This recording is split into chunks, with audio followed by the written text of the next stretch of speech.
அப்படின்னால அந்த இடம் வந்து உங்களுக்கு வந்து ஒரு சூழ்நிலை சிக்கலை உருவாக்கக்கூடிய ஒரு அமைப்பாக தான் இருக்கும். ஏன்னா 3ஆம் இடத்தில் குரு அப்படின்றது வந்து அவ்வளவு ஒரு நன்மையை தரக்கூடிய குருவாக இருக்க மாட்டார். அதுவும் சுக்கிரனுடைய வீட்டில் போயிட்டு குரு இருக்கிறது, இந்த சுக்கிரன் அப்படின்னு சொல்லக்கூடிய கிரகம் குருவிற்கு நேர் எதிர்த்தன்மையை கொண்ட கிரகம் அப்படின்றதுனால இவர் எல்லாமே வாழ்க்கை அனுபவிக்கணும்னு நினைக்கிறவர் வந்து சுக்கிரன்.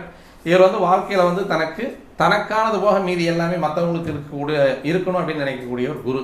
அதே மாதிரி தன்கிட்ட இருக்கக்கூடியதையும் வந்து மற்றவங்களுக்கு அர்ப்பணம் பண்ணக்கூடியவர், அர்ப்பணிக்கக்கூடியவர் அப்படின்றதுனால இந்த குருவினுடைய அமைப்பு, குருவினுடைய தன்மை அப்படின்னு சொல்லக்கூடியது சுக்கிரனுடைய வீட்டில் போய் இருக்கிறது அப்படின்றது வந்து அவ்வளோவா பெருசாக வந்து நமக்கு அந்த நல்ல பலன்களை தருவதற்காக குரு தயாராக இல்லை. அப்படின்றதுனால அந்த 3ஆம் இடத்திற்கு போகக்கூடிய குரு கண்டிப்பாக இடமாற்றத்தை தருவார்.